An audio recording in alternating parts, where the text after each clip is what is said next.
All right. Good morning, good afternoon, good evening from wherever you're joining from. Drop it in the chat where you're joining from. So glad to be here with you all and gonna send a very warm welcome for tonight's panel discussion from Abolition to Liberation, a Juneteenth webinar. My name is Saidi and I'm super excited to be here with you all to discuss a really, really important topic. And that's more than just a history lesson, but really a call to action. I know we have a really stacked panel to get into it, so I'm not going to say much. But before we start, I actually want to say a little bit about the song that we started with. The song is called Freedom Now, and it's from the album We Insist. And it's released in 1961 by drummer and composer Max Roach and vocalist Abby Lincoln. And they produced this album to mark the centennial of the Emancipation Proclamation. And it was a deliberate provocation that asked, 100 years after emancipation, why are Black people still not free? This album, like I said, was released in 1961, and it was really at the height of the civil rights movement, or really the civil rights revolution, and the African independence struggles that were happening in the 1960s. And Roach and Lincoln, two cultural workers, two musicians, refused to let their music and culture stand apart from that fight. Their answer was that culture couldn't just be on the sidelines, but it actually was integral and had to be central in this fight for liberation. And not only did it need to be central, but they were making a clear point that our freedom cannot wait another 100 years. And this is the spirit, this is the the the legacy, and this is really the call to action that we inherit now as we discuss Juneteenth. Um, Juneteenth commemorates June 19th, 1865, a date that carries the weight of struggle, resistance, and truly unfinished liberation. It marks this year 161 years since the last enslaved people in Galveston, Texas were declared free. So, like I said, I know we have a rich discussion ahead of us with organizers, educators, and cultural workers who will really speak to the meaning of this day, not as a holiday alone, but as a call to struggle. But before we get there, I actually want to ask a simple question. Why do we even mark a day like this? Why do we even turn to history when we're living in this moment? I think it's really important because many of us grew up hearing that slavery ended, at least in New York textbooks and New York schools, that it was good old Abraham Lincoln and he was feeling really bad. So, with the stroke of a pen, he just decided to end slavery and the entire plantation economy that had built the US capitalist system from the ground up. All because he felt bad and he was, a good guy. Um, this is a lesson that many of us are taught, that Lincoln was the great emancipator, the great liberator, and Black people were just passive in our own freedom. But what we know, and what we'll get into, is what actually ended slavery was a powerful movement because the slaveholding class hung on to slavery until the bitter end, wringing out every last drop of free, stolen, and exploited labor. But it was a mass movement and what Du Bois calls the general strike of hundreds of thousands of Black people who abandoned the plantations to join the Union Army and fight for our freedom that actually ended the slaveocracy and brought the plantation economy to its knees. It's a very clear message. When we look at history this way, it's very clear that we see that our freedom wasn't granted. It was fought for and won by our people. And I think that's really important as we talk about Juneteenth because tomorrow as a holiday and a commemoration itself was not just handed to us. It became a federal holiday as a direct result of the movement against police violence that erupted after George Floyd was murdered. This was a mass movement. 27 million people of all backgrounds took to the streets in what was the largest uprising in US history. And that movement, this uprising, is what put this day in national consciousness for millions of people. So it's not just about knowing our history just to become history nerds, but it's about what does this history call us to do? Are we going to take up the mantle that our ancestors from the very moment that we were stolen from the shores of Africa and brought and revolted on the slave plantations and revolted in the 60s and revolted every step of the way? Are we going to carry that fight forward, or are we just going to let another 100 years come and go by? The answer has never been to let it come and go by because our ancestors never did. And we as organizers and as people of consciousness are not going to let that happen. We are going to fight and we have to win this fight now because we know what the stakes are. So with that, I'm really honored to be here with you all tonight. And we have a really awesome panel full of educators, cultural workers, really lots of women that I love and respect. And I'm so excited for us to start. And with that, I'm going to pass it to our first speaker of the night, Rachel Damon, organizer, cultural worker, artist, fighter, and lover of our people based in Houston, Texas. Thank you so much, Saidi. I'm glad to be here tonight. I know for many of us, Juneteenth is a celebration of our freedom, of our people's history. It's a time to throw some food on the grill, to spend time with friends and family, and to just celebrate being Black, right? And so I'm glad we get to have this discussion tonight because really how we commemorate history plays such an important role in shaping people's ideas overall. We have Juneteenth as a national holiday now, and I'd say it's a net positive that it's now part of the national consciousness. And yet, at the same time, it's necessary we acknowledge that we still have so much more to fight for. If we look at the conditions of Black working class communities today, we have to ask a fundamental question in celebrating Juneteenth as a day of freedom. Freedom for who? And freedom to do what exactly? And so I want to talk a bit about the current context we're living through so as to ask ourselves these very questions and many more, hopefully, as we prepare to celebrate 161 years since the abolition of slavery. So, we celebrate freedom, but today, while the mainstream media is fixating on culture wars, the actual material conditions of Black people, and especially Black women, remain and are growing increasingly dire every single day. Black communities are still terrorized by police violence. Just this week, a 1-year-old, Cohen Wiley, was murdered in cold blood by Mississippi police over a pack of diapers. Diapers. So, as we're on this discussion right now, we join the call of the people who are in the streets right now demanding justice for his lost life. It's been decades since redlining was considered legal, and Black communities are still disproportionately deprived of decent housing. I think it's not unfamiliar to us that Black households are most likely to rent. And across the US, a majority of Black renters are spending over 50% of income on housing, 50%. Across the board, our families are denied quality healthcare, quality education, decent jobs in this capitalist system that just turns basic necessities into commodities for corporations to flip a quick profit. We celebrate freedom, but today the racist spirit of the Confederacy is still alive. And better yet, it's found a home in the Trump administration, which is carrying out a coordinated assault on working class people in the US broadly, accelerating attacks against civil rights in particular. I think we can all acknowledge, right, that the news cycle is incredibly hard and even disorienting to keep up with, especially in what feels like a frenzy of rapidly changing policies and developments. I mean, we're getting whiplash every day. And this is by design. When Trump returned to office for a second term, he didn't just take the approach of rolling out a couple of policies. He launched what even his own advisors have called a shock and awe campaign. The goal of this fundamentally is to overwhelm us, to demoralize anyone in opposition to the program in order to facilitate being able to just railroad it through. Starting on day one, Trump prepared more than 100 executive orders, which has been called an executive punch unseen in modern times, designed to bypass Congress and dismantle decades of progress for and by our people and our movements. And I think Trump's big, beautiful bill, which I'm sure none of us here are calling it big and beautiful, has been the clearest display of this motive. It slashes Medicaid and lets enhanced premium tax credits expire, essentially $930 billion to be cut from Medicaid funding over the next 10 years. That means 15 million people will lose their health insurance by 2034. Nearly 11.3 million Black people nationwide are enrolled in and depend on Medicaid for basic care.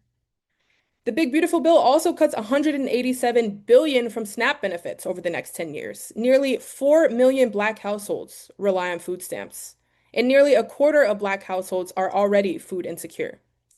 Black women make up 12% of the federal workforce, which is nearly double their representation in the private sector. And we've seen Trump's mass firings of the federal workforce, and it's hit Black women the hardest. Since February, Black women have lost 319,000 jobs. And at the same time, white men have gained 365,000 jobs. And this is all taking place in the backdrop of Elon Musk becoming the world's first trillionaire, right? And we're told that we don't have the resources for basic necessities.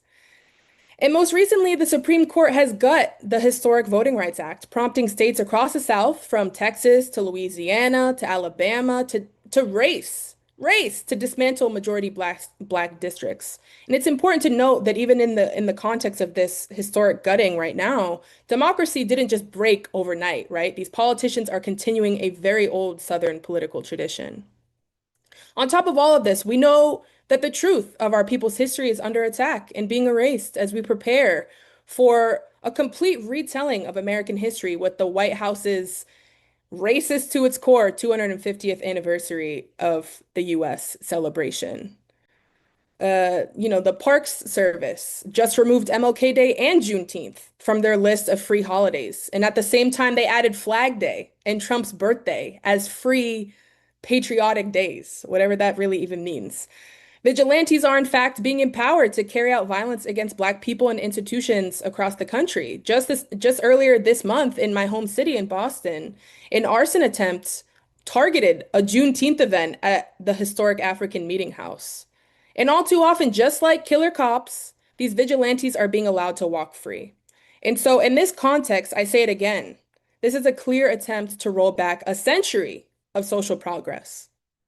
This shock and awe approach that the Trump administration has taken isn't just about budget cuts either. It's about using state power to intimidate and to instill fear.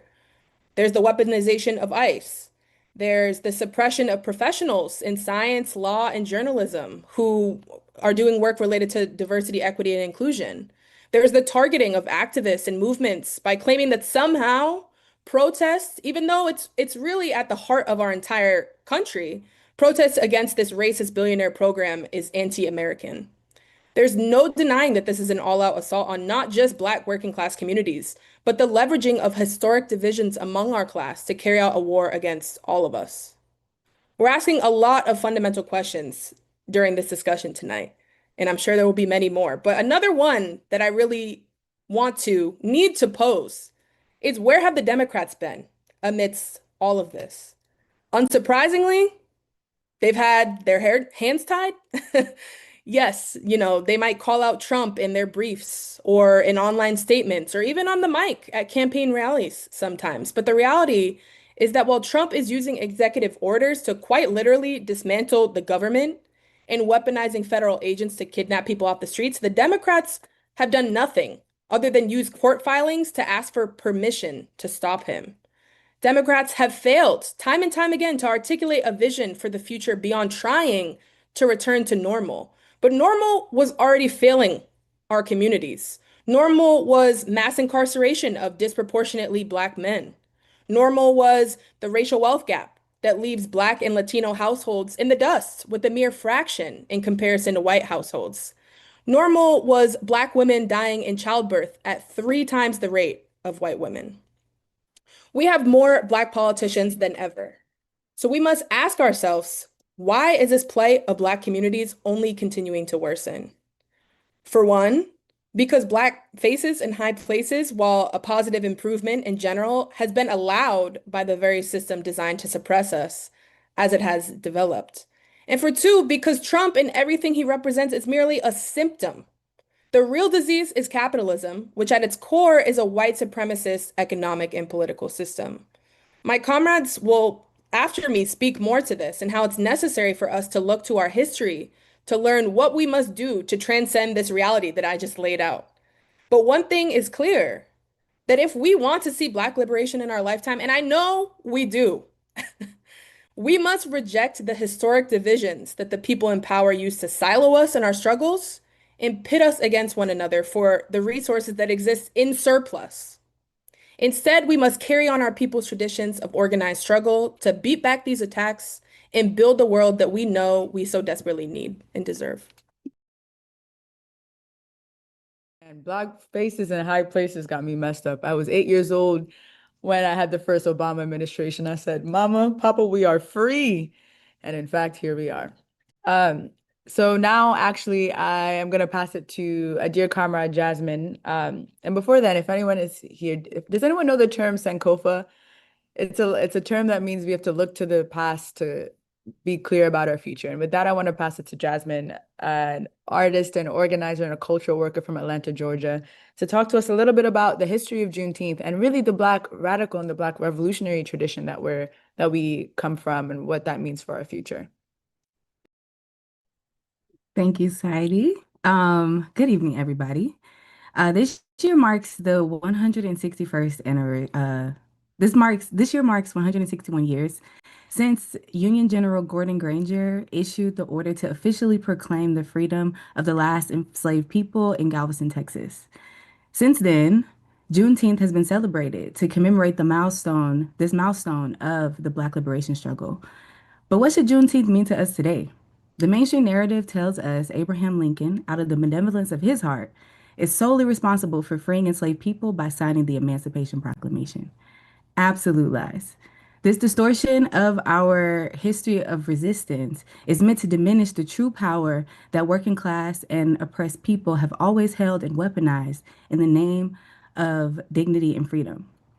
For those of us who know the real history, we know that nobody freed the slaves but themselves. Decades of righteous struggle that accumulated in the Civil War, and ultimately a glorious victory for the multiracial Union Army is what really ended slavery. We must look to the Reconstruction era just after the Civil War to fully grasp the concrete expression of power and clarity by formerly enslaved Black people across the U.S. South.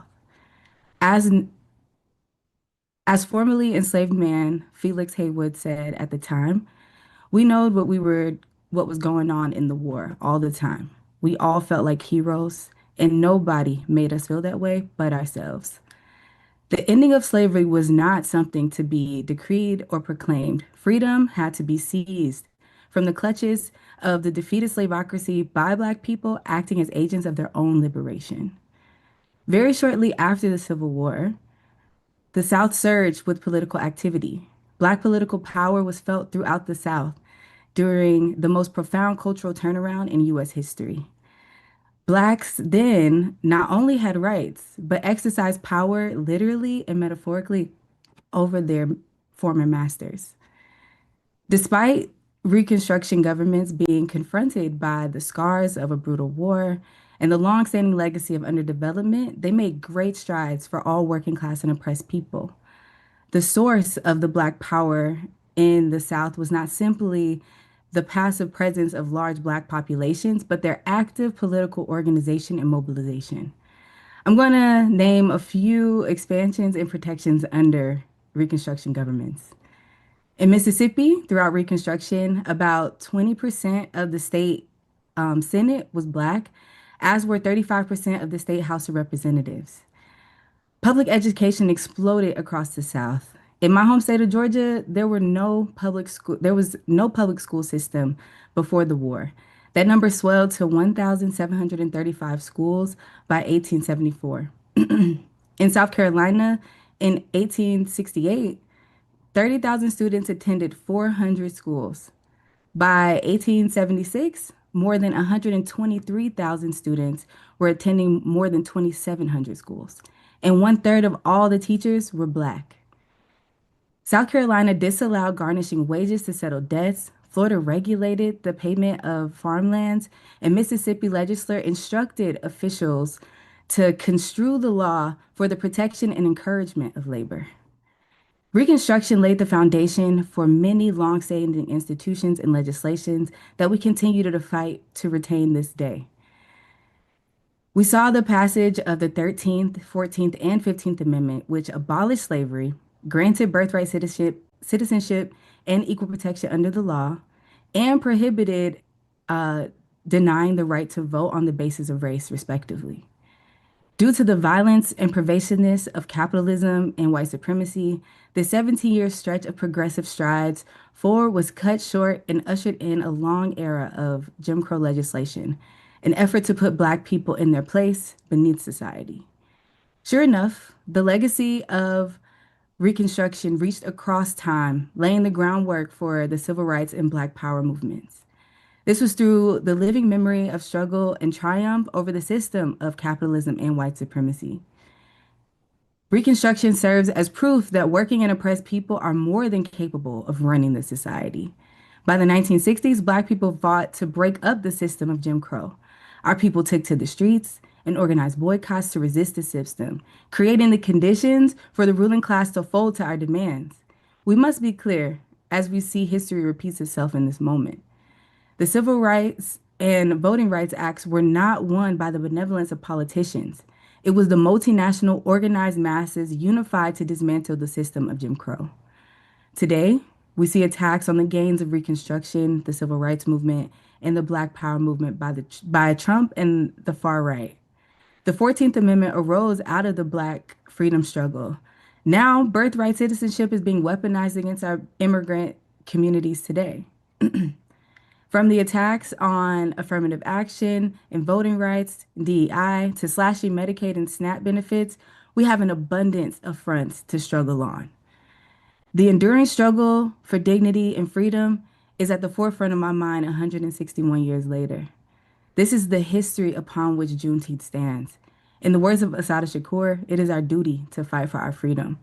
The greatest way to honor this legacy of those who fought before us for the ending of slavery, for civil rights, for affirmative action, and for the end to racist police repression is to commit to the fight for Black liberation within our lifetimes. Thank you all. Yes, the spirit of Asata. It is our duty to fight for our freedom, and it is our duty to win. Thank you so much, Jasmine Nicole. Now I'm really, really, really excited to talk about what it means, when we say it's our duty to win. How will we win our freedom? Because we've seen what, Black faces in high places has done. It's brought us nowhere. We've seen what capitalism has done. It's brought us negative where. So now we have to talk about the future. What is it that we're fighting for? What are we fighting to win? And how will we get there? Which I think we're all united to say that we're fighting for a socialist future. With that, I'm excited to pass it over to Claudia de la Cruz, an organizer from New York City and the presidential candidate for the Party for Socialism and Liberation in 2024. Thank you, Saidi. I'm so excited to be on this webinar with Rachel and Jasmine, and of course, Saidi. And I'm also very excited to be here joining all of you in celebrating Juneteenth, a celebration of a monumental victory for Black people's resistance and Black people's liberation. But we must ask ourselves, and I think that we have had this thread of asking ourselves, what does this really mean? What kind of freedom were we granted? Emancipation without land, citizenship without economic self-determination, legally, no sense of equality, equality without the power to determine the condition of our own labor in our lives. So is that really freedom? Today, I want to invite us to think about an undeniable truth, which is that capitalism and Black liberation are fundamentally incompatible. Capitalism and Black liberation are fundamentally incompatible. Capitalism is not simply free markets or entrepreneurship. At its very core, capitalism is a system of endless accumulation based on the exploitation of people and land from the Middle Passage, which constitutes 500 years of suffering of Africans and the African diaspora through slavery, imperialism, colonialism, to the plantation, from sharecropping to the racial wealth gap that Rachel was talking about. Black people in the United States have been treated as an internal colony, a nation within a nation, exploited for our labor, our resources, while being denied political and economic power over our own lives. The racial wealth gap, as Rachel mentioned, where the median white family has roughly 10 times the wealth of a median Black family. And that is not accidental, it is inherent to the capitalist system. After 400 years of unpaid labor, land theft, redlining, mass incarceration, predatory lending, the system produces poverty in Black communities as commonly as a factory would produce shoes. Rachel detailed the current conditions of Black communities, and we should ask ourselves, why these conditions? And it's because capitalism requires exploitation. It requires a reserve army of labor, people desperate enough to work for starvation wages.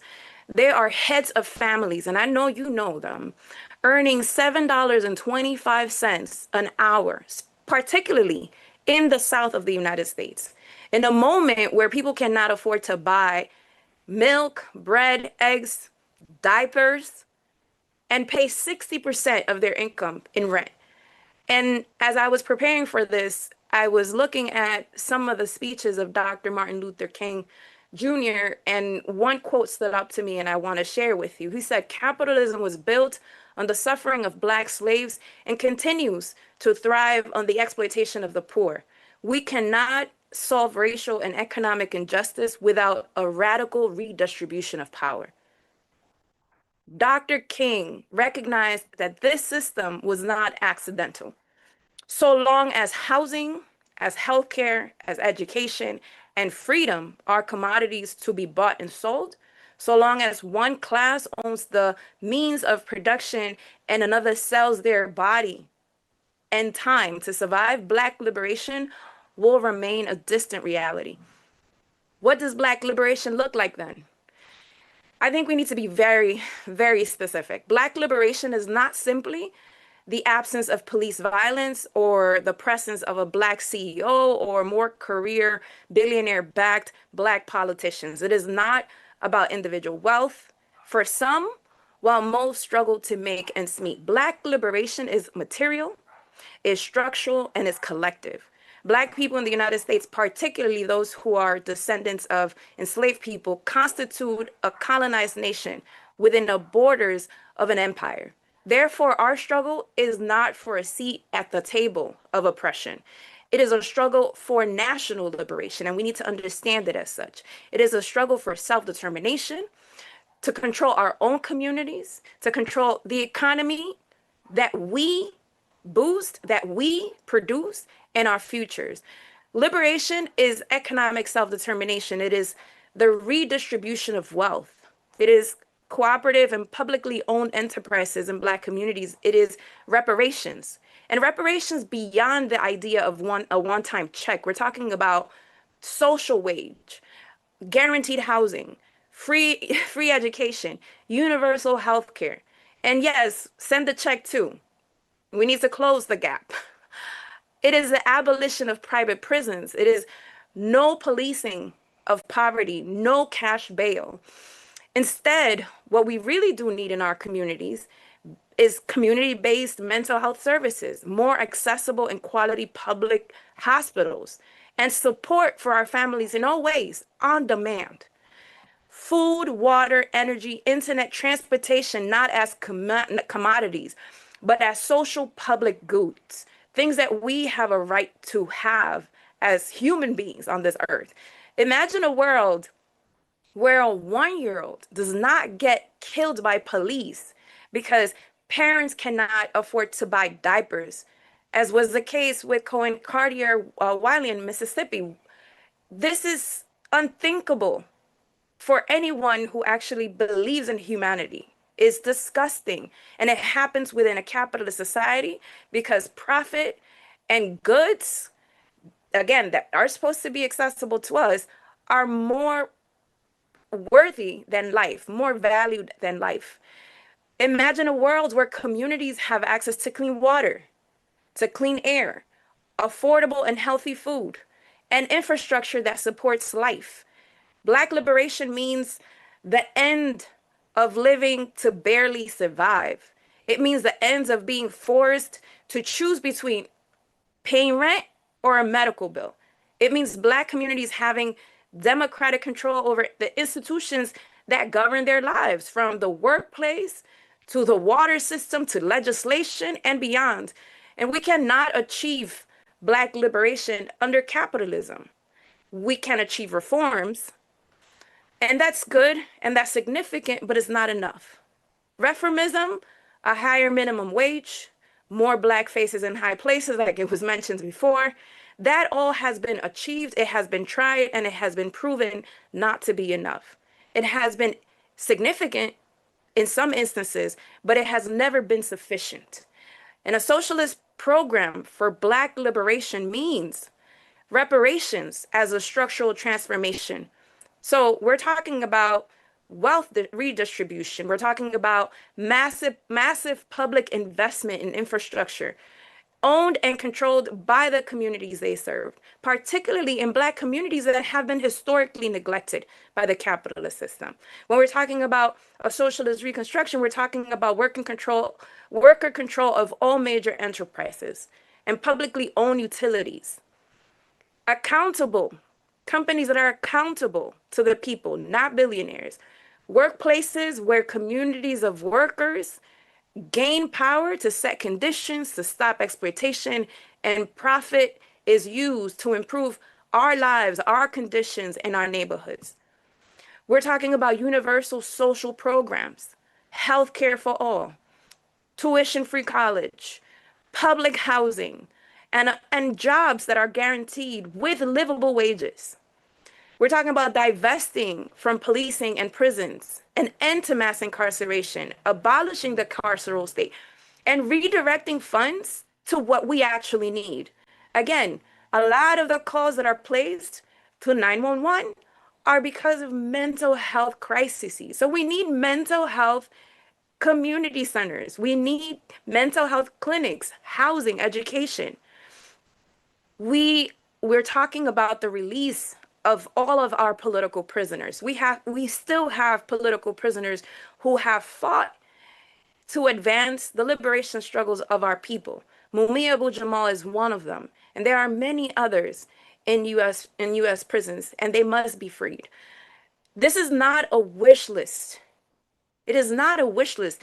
This is what we need to uproot the racialized extraction of value from our Black bodies. Black liberation in the United States cannot be separated from the struggles of oppressed peoples around the world. We must understand the centrality of internationalism to Black liberation in the United States.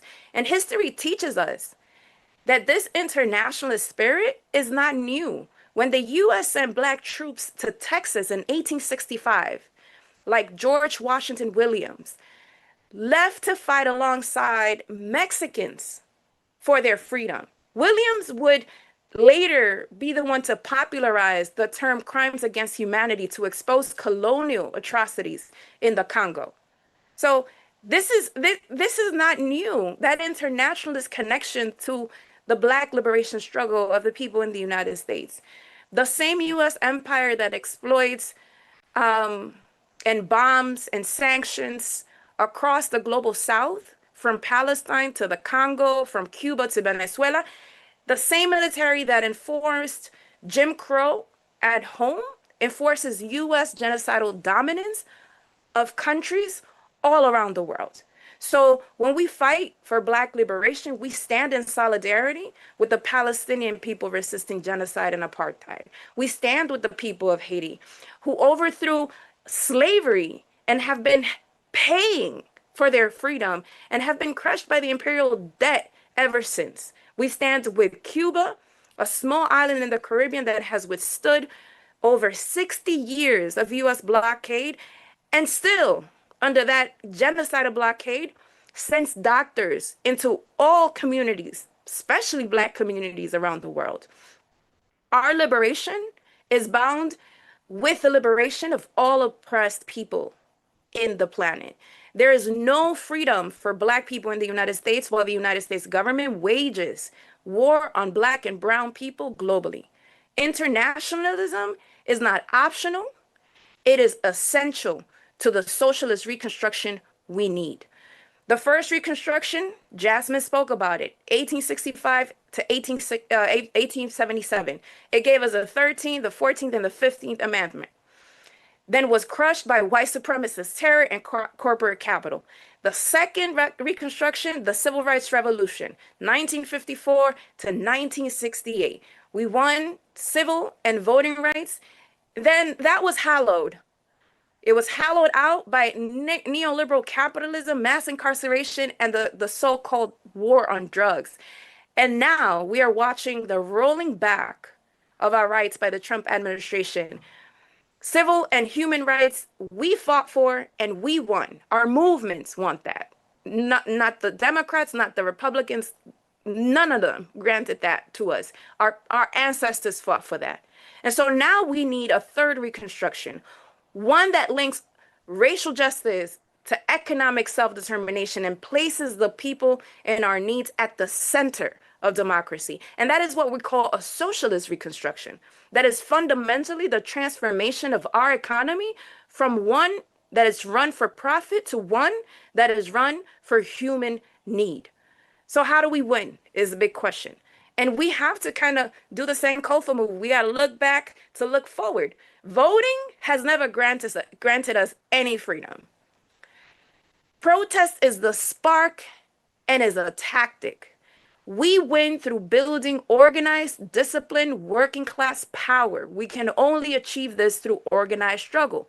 And so being a part of organizations and building a mass movement that brings together all fronts of struggle and that is strong enough to be a force in the transformation of society. But that alone isn't enough. We need to build a people's party. And the People's Party needs to have a politics. So it should be a socialist party as a vanguard of the struggle. And we, again, must join and build organizations that are explicitly anti-capitalist, anti-imperialist, and organizations that propose a vision for the future and that are actively working every day for that proposal. For us, that vision is socialism. And we must never forget, Juneteenth teaches us that freedom came not because the powerful became so kind that they just gave Black people freedom, but because enslaved people self-emancipated. I'm going to say that again. Black people, enslaved people, self-emancipated. They fled to Union lines and forced the issue. They forced the oppressor to recognize their humanity. The same principle holds today. Black liberation will not be granted by a reformed capitalism. It will be built by the organized workers, Black and of all ethnicities and all backgrounds and all nationalities, because we are a multinational nation. We need to build the unity across historical lines of division to take back what we have built as workers and which has been stolen from us and is stolen from us every day by the billionaire class. So on this Juneteenth, let us celebrate, let us go to the cookout, let us listen to the music, let us celebrate, and let us, most importantly, celebrate our ancestors' resistance and commitment to finish the revolution they started. They laid the foundation, and now we must complete the task of reconstruction and liberation. Beyond the commemoration, Juneteenth is a call to action and is a call to build the socialist society that we all need and deserve. Thank you.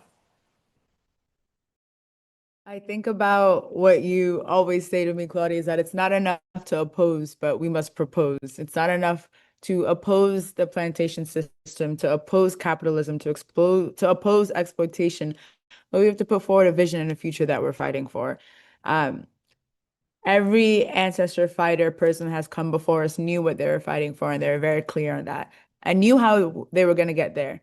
It wasn't a matter of wishing and hoping and praying, but it was a matter of organizing and taking the struggle into our own hands. So I think that leaves us with a very, very, very clear call today. Hit the barbecues tomorrow, organize every day after that.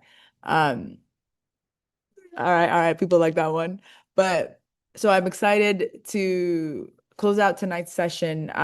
But like we said, with a very clear call, that the question, it's a very clear call and a very clear answer. The question is to organize, and the task is to organize. So you can join us here at the Party for Socialism and Liberation.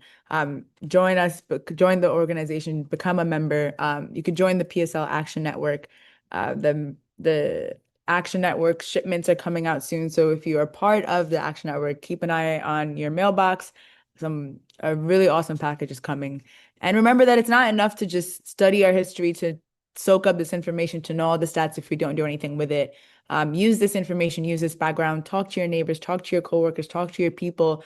Go to the barbecue with your Action Network materials in hand and with your history in hand, and talk to people about actually what it is our task to do today. It's a holiday, it's a day off, which as our people deserve a break and our people deserve a day off, but we also deserve a fight for our future.